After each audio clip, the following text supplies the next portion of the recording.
The ancient saga of the Vikings begins in their homeland, Scandinavia.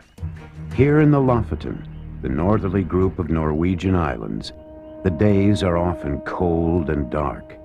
Even in high summer, the thermometer seldom climbs above 23 degrees Fahrenheit. Yet for thousands of years, these islands have teemed with life, both animal and human.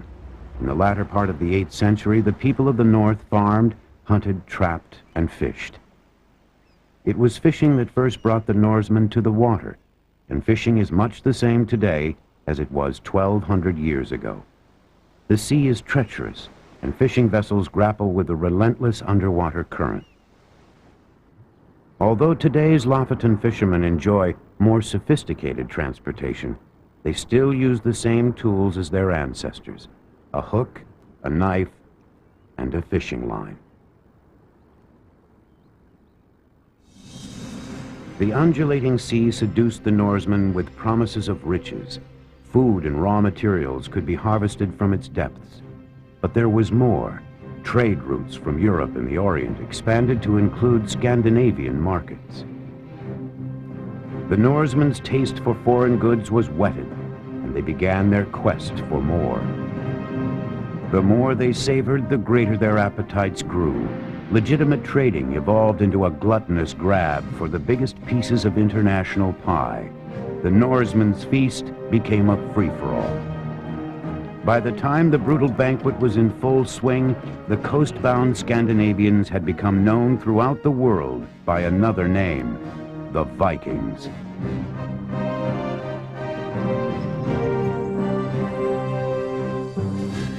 And news about them traveled as swiftly as their fearsome dragon ships.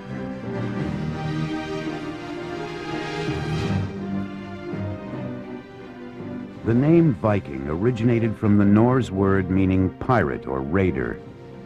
Certainly, Scandinavia made an ideal base station for buccaneers. The surrounding seas gave the Vikings easy access to the heart of neighboring continents, and so did their awe-inspiring ships.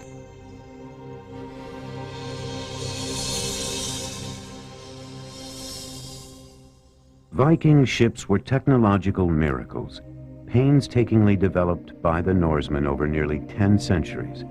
The breakthrough came in the 7th century, when the Vikings invented the keel, raised a mast, and hoisted a sail.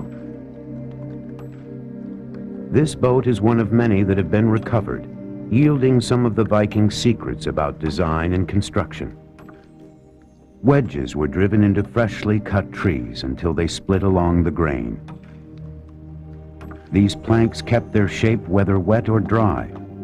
Then they were planed smooth, until the boards fit perfectly together in a clinker construction, overlapping as in a fan. As many as 20 great oaks were felled for such a boat. The hull was watertight, thanks to a coating of animal hair soaked in tar, then stabilized with iron rivets.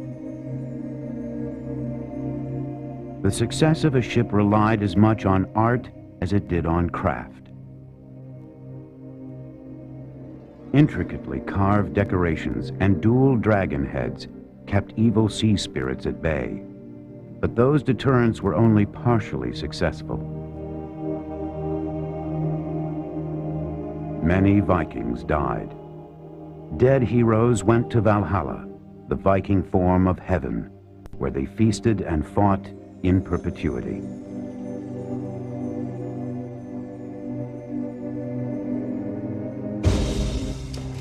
By the onset of the Middle Ages, all of Europe had become Christian, except for the Scandinavians. Their many gods were magnified versions of the Vikings themselves, passionate and bloodthirsty, with a genius for intrigue. But science is slowly unmasking some of the mysteries shrouding the Vikings.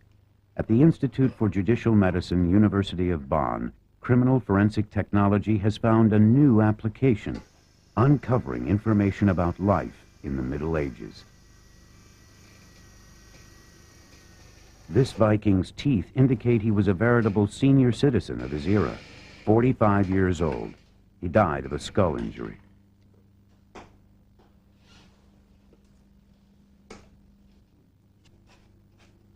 To recreate his face, the scientist uses wax and geometry. Reconstructing facial muscles, skin, and hair requires months of meticulous labor. Like many things Viking, this work is a marriage of art and science.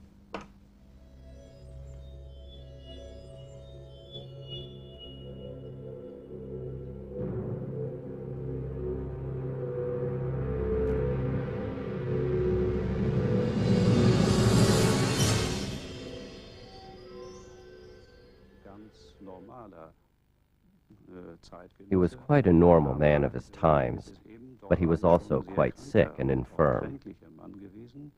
In those days, the people had to endure a lot. One might conclude from this healthy, handsome skull that his was a life of joy, of riotous living and pleasure, but life was not at all like that. Rather, it was a hard life, full of deprivation, which demanded every bit of physical and psychological strength. The storerooms of the Viking Museum of Schleswig hold the remains of innumerable Vikings.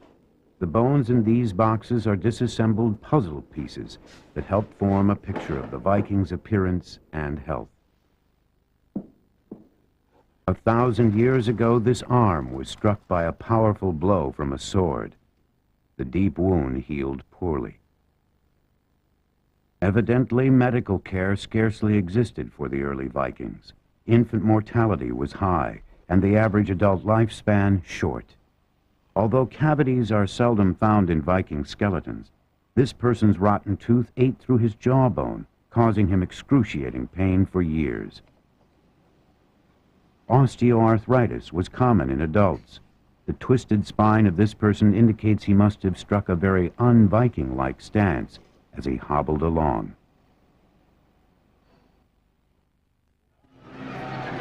The Norsemen bore hardships, but they would soon become the embodiment of invincibility. At the end of the 8th century, the strong but isolated Norsemen became marauding Vikings, crisscrossing the seas in the finest ships known to man.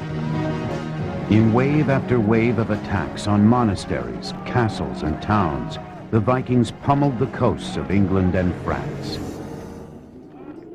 The Vikings cleverly exploited the element of surprise, and some of their bloodiest invasions took place on feast days or during religious events. Within a few decades, the Vikings had penetrated a world where they had been unknown, a world that had come to fear an ominous horizon, the red sails and dragon heads of the Vikings' fleet. Poets played as important a role in the Viking expansion as warriors. Storytelling was as prized as any battle skill. Until the 11th century, Viking history, its sagas of courage and conquest, were preserved only by oral tradition.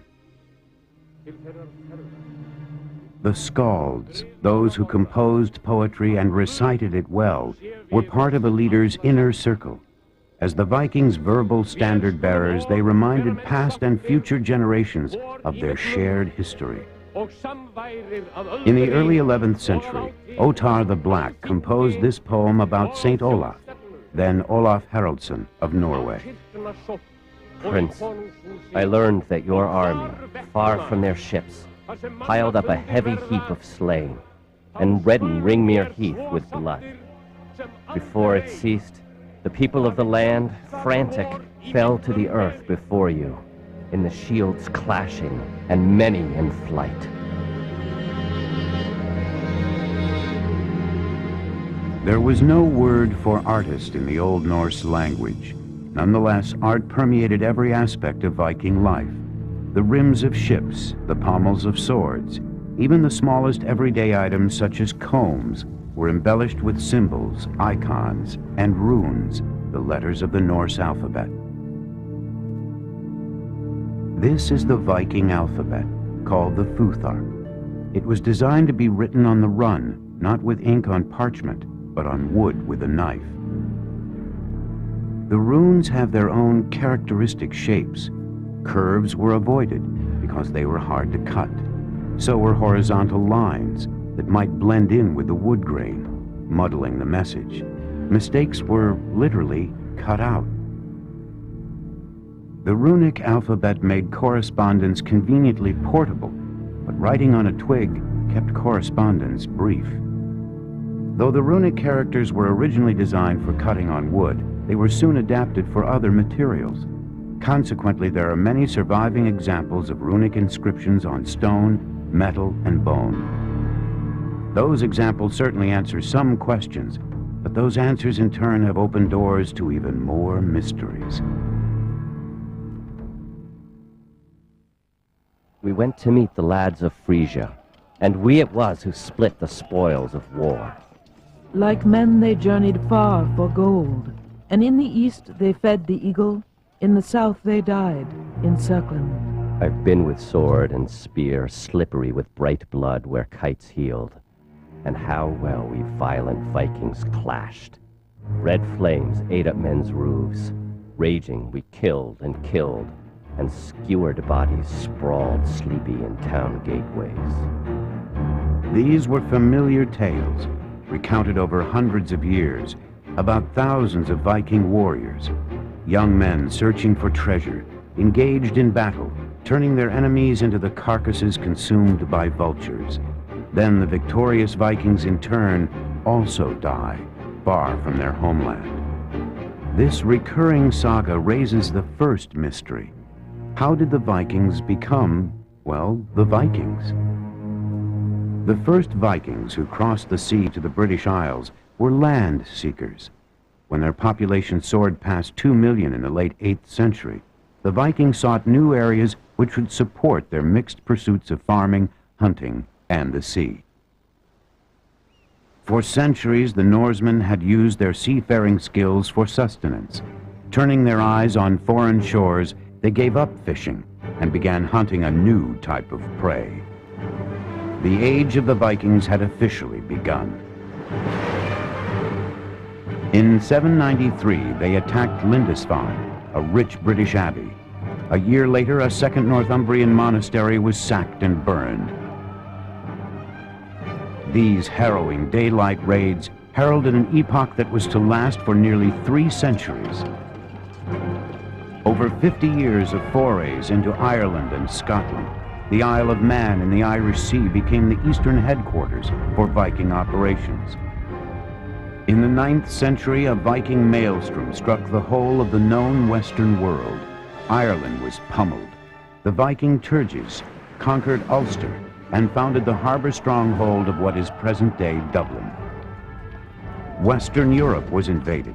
Its rivers became gold veins leading to rich cities. A terrified prayer resounded across the continent. God save us from the Norsemen! The single-minded Norsemen pushed on without mercy. Their strategy was simple: attack with surprise, speed, and brutality. Houses, barns, storerooms, and treasuries were plundered, then torched. Those who resisted were slain. Gold, silver, and precious gems were snatched or pried away. So too were able-bodied men and women, who were carted away and sold into slavery. The 300-year Viking reign of terror left few without battle scars. The exquisite embroidery of the 230-foot-long Bayeux Tapestry is as vivid as a photojournalist's record. Tradition credits Queen Matilda, William's wife, as the tapestry's creator. Other sources say the pictorial essay was sewn by nuns. The tapestry chronicles the story of Guillaume, the Viking ruler of Normandy, and his assault on England at the Battle of Hastings. The saga bears all the familiar Viking themes: adventure, bravery, power, and spilt blood. On the nights of the 28th and 29th of September 1066, hundreds of Viking ships slipped across the English Channel. The two mighty armies of Guillaume and the English King Harold squared off in Hastings on October 14th. The battle was evenly matched, but at a decisive point an arrow pierced King Harold's eye, killing him and tipping the scales in the Vikings' favor. Without their leader, the English troops fell into chaos. A bloodbath ensued. The fatalities were staggering. The strongest men of an entire generation, soldiers, citizens, aristocrats, were lost. The victorious Guillem was crowned England's new monarch. From that time forth, he became known as William the Conqueror. Other Vikings sought their fortunes in another part of the world of imagination. These adventures were of a different sort, bold and persistent expeditions into the uncharted lands of Viking legend.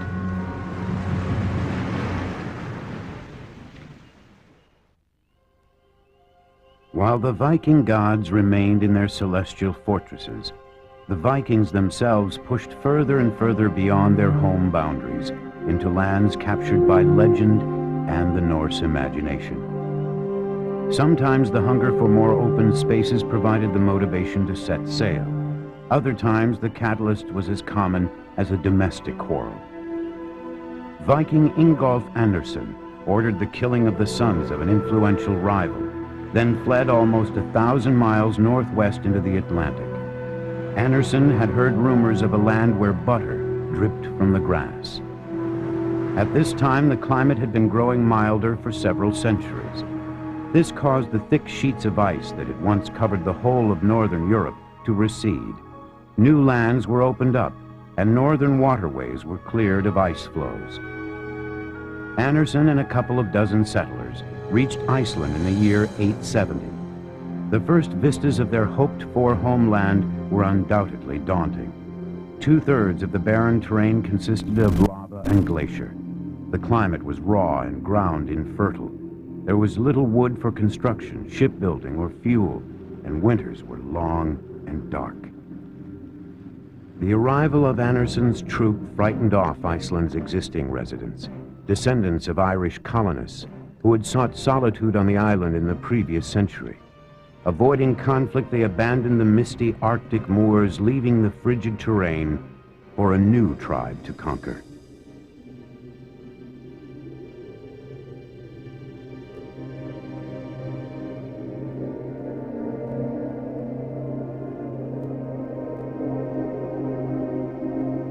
With typical Viking fortitude, Anderson's band settled in small, fertile valleys at the foot of lava mountains. There they pursued the modest but rigorous occupations of farming and cattle raising.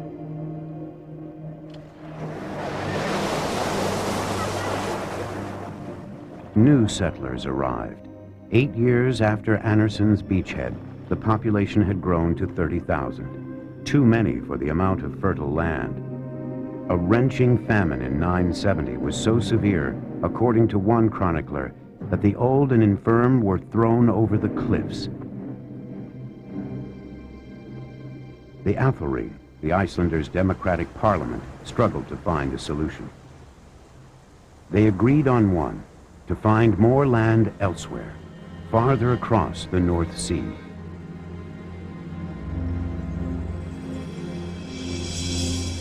Eric the Red took 500 men, women, and children, and their earthly belongings across the waters to Greenland. It was a perilous journey. Out of 25 ships to leave Iceland, only 15 reached their destination. Nothing could have been further from their expectations. Greenland sprawls almost entirely within the Arctic Circle. Then as now, the climate forbids agriculture. There was a dearth of basic necessities, too much iron and too little workable timber. Survival came to depend on trade with Scandinavia, back across the sea. By the year 1000, the population was estimated at 3,000 people living on 300 or 400 farms. This small community of Vikings endured for 500 years before disappearing forever.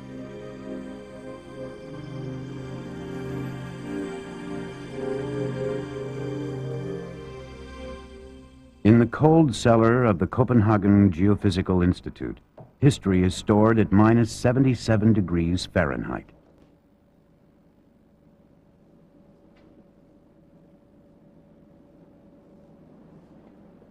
Each of these tubes holds a core sample of Greenland ice. like the rings of a tree, sheet upon sheet of ice has been layered over time. Answers to many questions about climatic situations at specified times can be discovered by studying the appropriate section of the ice specimen. To the naked eye, one crushed ice cube differs little from another. By atomically dissecting the ice, extremes and seasonal variation in precipitation are revealed. In this apparatus, the heavy oxygen isotopes found in the water are counted. When their number is great, a warm climate is indicated. This spectrograph evaluates over 200 samples simultaneously. A complicated series of calculations presents a temperature profile and provides the clues about how a flourishing Viking colony collapsed after 5 centuries. Apparently, Greenland's climate was milder around the year 1000 than it is today. 300 years later, the area suffered a sudden cooling down. In the temperature curve, this fatal blip is easy to decipher. All the curves of the various samples show the same result. The climate became colder at the end of the 14th century. Not much colder than in the Ice Age, perhaps only 1/2 to 1 degree in the annual average. That was enough, however, to bring about the downfall of the Greenland Vikings, who lived in a very sensitive balance with nature. In 992, the son of Eric the Red, Leif Erikson, left Greenland with 35 men in search of new territory. Erikson was an exceptional sailor. He had gained fame for opening up the most daring trade route between Greenland, Scotland, and Norway, sailing along the 60th parallel for 1,800 miles without seeing land. Then he set sail for the west. Erikson and his men eventually reached green and leafy coasts, a fitting description, many believe, of North America. Erikson's band returned to Greenland, and perhaps their tales inspired more legendary voyages to the New World. Where they went and how they got there is still another part of the Viking intrigue, the inspiration for centuries of study and speculation. But scholars have pondered a more practical question. Not if the Vikings reached foreign lands, but how they did so, out of sight of land. One answer may reside in the Danish National Museum in Copenhagen. Here, a tiny item in a collection of small archaeological finds is the center of a new Viking dispute, this time an academic one. Some scientists believe this fragment of wood is an ordinary button. Others insist these markings have much greater significance. They contend the lines bear less of a resemblance to a Viking embellishment than a modern plotting board for navigators. Fine lines are engraved with mathematical precision. Theorists submit that these marks represent sun positions by which the ship's position at sea can be determined. It's made for a purpose. And if it's made for a purpose, what better purpose could it be than a sun compass? And if this theory is right, the Viking Age navigator has had a very good compass, sun compass, to find his way across the North Atlantic 1,000 years ago. It has been tested by many yachtsmen and navigators, and all seem very satisfied. We think that this is the best answer to how the navigator in the Viking Age could shape his course and steer his ship in the North Atlantic and when he was out of sight of land. There is still scientific conflict over whether that device actually existed and was used by the Vikings. Despite documentation of the Vikings' navigational abilities, much of what we deduce about their travels is speculation. Consider the belief that Leif Erikson's Vinland was actually the American continent. Evidence for this premise still surfaces occasionally. The Yale University Library houses this unassuming parchment, a document cited as confirmation that the Vikings came upon America long before Christopher Columbus. The map allegedly was drawn in 1440. Besides Greenland, it shows Vinland in the exact location of present-day North America. Proof, according to some believers, that the Vikings were the first Europeans to stake a claim to our shores. The authentic report of a monk with which the Vinland map is bound is on completely different paper, handmade in Rhineland in the 15th century. Was the Vinland map drawn, then bound with the original manuscript in order to appear genuine? Bookworms' holes are found in the report and the map at exactly the same spots, an indication that both had been together for a long time. But closer examination reveals something amiss, and chemical analysis shows that the ink on the map was produced after 1920. Apparently, the Vinland diagram was drawn, then bound with the original manuscript in order to appear genuine. But in reality, the $1 million map is a sensational forgery. Another story casts more doubt than light. In Yarmouth, Canada, this rune stone was found by a farmer about 100 years ago.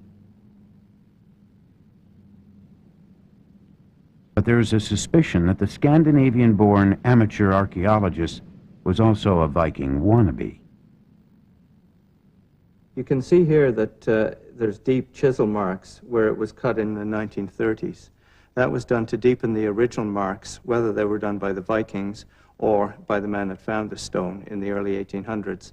Some people here in Yarmouth still think that it was done by the Vikings, but unfortunately for the museum, my personal preference is that it was done by the man that found the stone.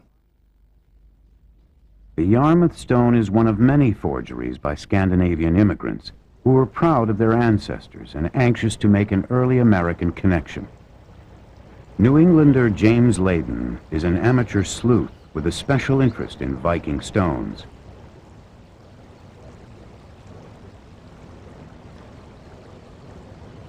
Here, north of Boston, along the original landing site of the Pilgrims, Layden points out anchor stones he says Vikings used to harbor their ships off these shores.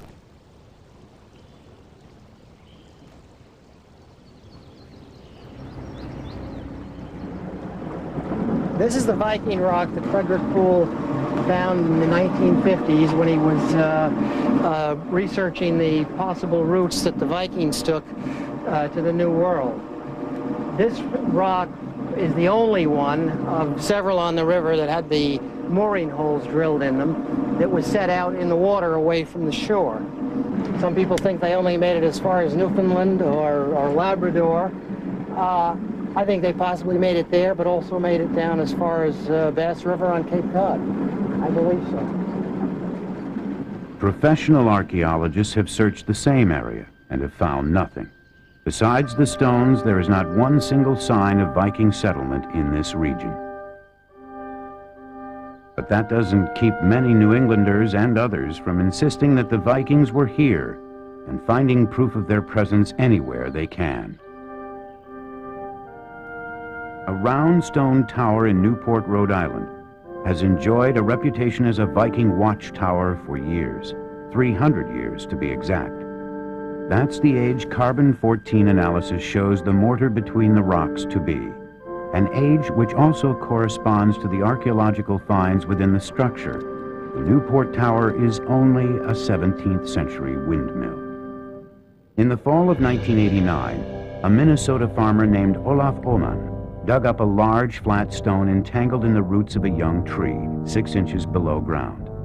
As Oman's son brushed the dirt off the rock, he noticed strange stick-like characters etched on it. Immediately recognized as a runic inscription, the rock was dubbed the Kensington Stone, after its location, and put on public display. It attracted the attention of several scholars, including one from the University of Minnesota, who was able to translate the Viking runes. 8 Swedes and 22 Norwegians on exploration journey from Vinland westward. We had to camp by 2 rocky islets, 1 day's journey north from this stone. We were out and fished one day. After we came home, found 10 men red with blood and dead. Have 10 men by the sea to look after our ships, 14 days' journey from this island. Year 1362. Archaeologists strongly doubted the stone's veracity, but in the face of the collective pride of the Swedish settlers, the strongest academic doubts paled. Certainly Oman, a Swedish immigrant, seemed incapable of manufacturing such a ruse. But documents from Oman's estate housed at the Minnesota National Archives indicate otherwise. An armload of newspaper clippings showed how much he enjoyed the fame and how well this allegedly illiterate man knew his Scandinavian history.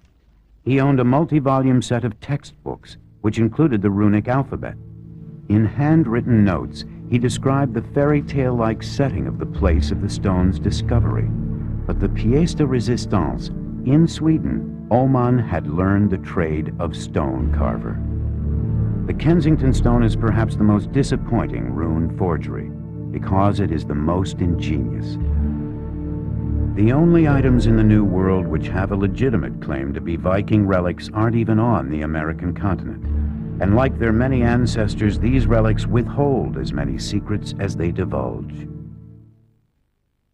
A little weaver's weight, a bit of copper, a worked-on piece of bark. These are the last vestiges of a Viking settlement in the region. Then there is this walnut, which cannot have grown in Newfoundland, but was unearthed here.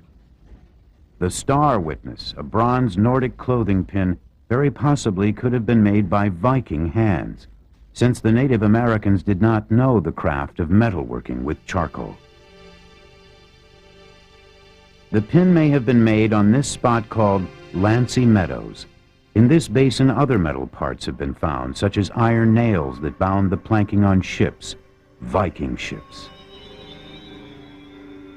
Whether used to explore the New World or to pillage the Old, the ships were a critical element of the Vikings' success. They were also the reason for another Viking conquest, long-distance trade. By the end of the 10th century, Viking merchants operated along a network of trade routes that stretched from Iceland to the Caspian Sea. Viking settlements became world trade centers. One example is Hedeby on the Baltic, near the modern German city of Schleswig. Hedeby was a typical gold rush town. It sprang up quickly. Its plain buildings were sturdy and functional. There were no grand palaces, although kings lived there. Everything was focused on the business of doing business. Over 1,000 people lived in the unadorned homes of Hedeby. A river ran through it, serving as both sewer and industrial stream, and emptied into the harbor. Corduroy roads promised a bumpy ride, but kept travelers from sinking into the mud.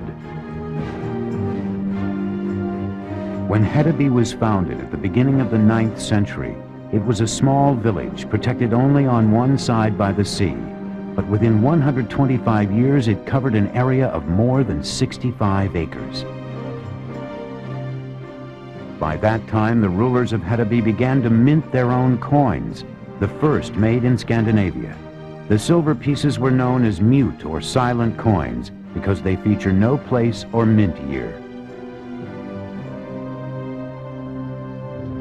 A typical Hedeby townhouse measured 17 by 55.5 feet. The central room had an open hearth and wide platforms against the walls. Doubtless the room functioned both as kitchen and living room for the hospitable folks of Hedeby. After all, almost everyone shared Hedeby's single ambition, to buy and sell every imaginable good. It was a cacophony of different languages, religions, and races, a trader's Tower of Babel. Trading had always been a sacred ritual in Scandinavia. In the earliest days of the Middle Ages, commerce particularly thrived on holy feast days. Friend and foe converged in town. Each offered gifts to their respective gods, and by agreement there were no armed engagements, no fights, but lots of trading. Hedeby, as the crossroads of international commerce, was a highly unusual place for its time. Unusual because peace reigned year-round. Equally rare, there was religious tolerance, as Christians and pagans lived and worked side by side. The merchandise that commanded the highest return were slaves. An extraordinary demand for slaves on the continent was advantageous to the Vikings, who excelled at the art of capture and bondage. Because of warfare, disease, and prosperity, the commodity of labor, particularly free labor, was in perpetually short supply in the more developed countries of the South and Middle East. Strong bodies and skilled hands were needed to weave, build, and carve, to perform every task a society requires to grow and prosper.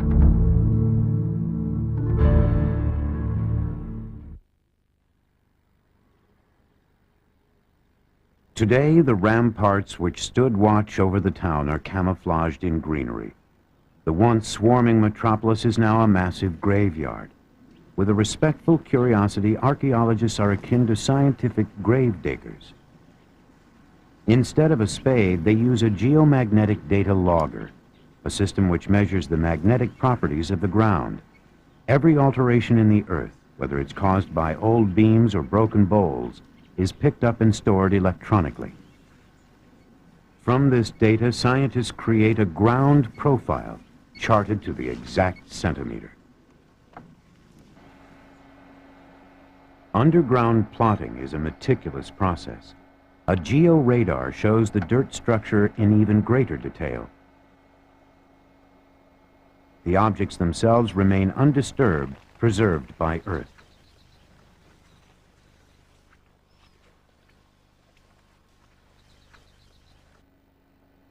The accumulating data is stored and cross-referenced, enabling the computer to recreate a Hedeby city map. Back in the laboratory, the new discoveries materialize on screen.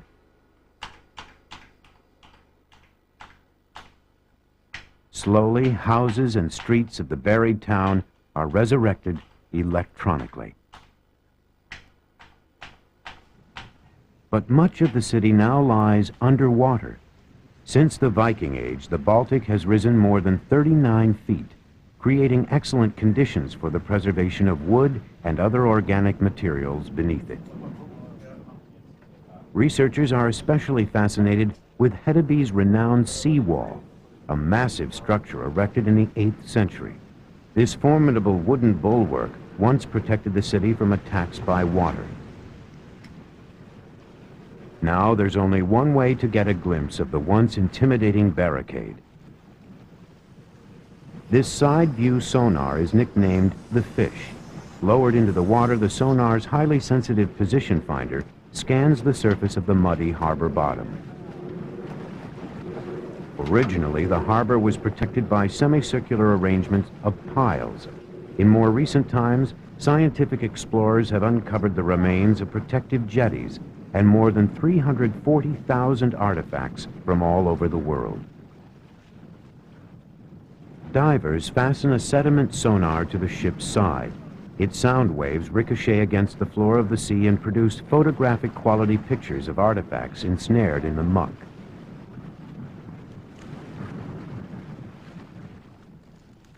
The computerized prospectors begin their search near the submerged seawall. 1,300-year-old relics are clearly recognizable on the screen, wooden beams close together.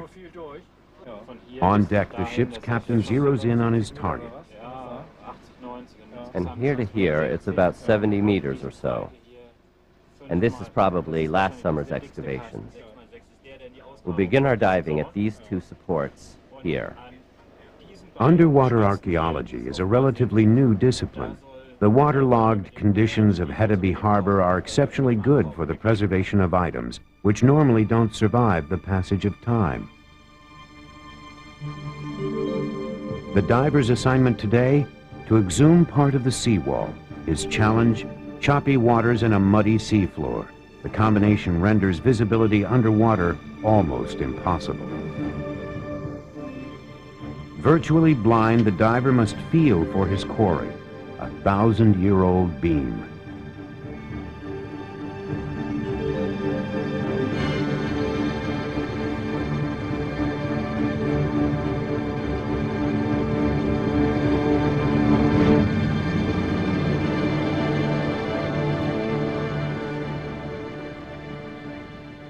Like an honored guest, the disentombed timber is chauffeured in a rubber dinghy to its 20th century chariot, the archaeologist's research vessel. Though the annual rings betray its true age, the massive wooden brace is a valuable informant. Damage discloses how the wall and the city was ultimately destroyed. For archaeologists, wood can be a treasure trove of information. These planks are part of a magnificent Viking ship, which archaeologists recovered from Hedeby's slimy depths. Charred wood along the ship's side provides a vital clue in reconstructing the story of Hedeby's demise.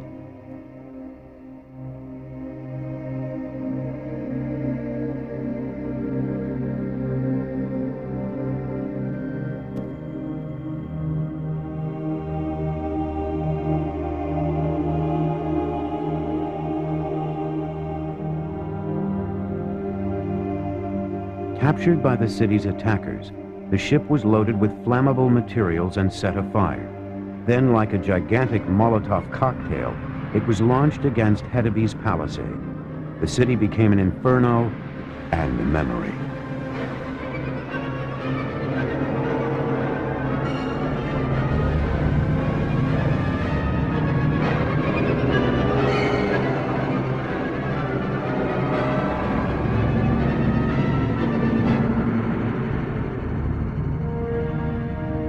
Whether or not Vikings set foot in America, one thing is certain. In places such as Hedeby, the Vikings truly discovered a new world. A world of trade, of peaceful coexistence. Ironically, at the very moment their culture blossomed, the Vikings ceased to exist. Victories on the battlefield were exchanged for success in commerce. Nations were born, and the Vikings became Danes, Norwegians, Swedes or Germans, English or French. What remains of them today are remnants and riddles and runic sagas, pirate poets, warrior artists, ghosts. The Vikings elude us still.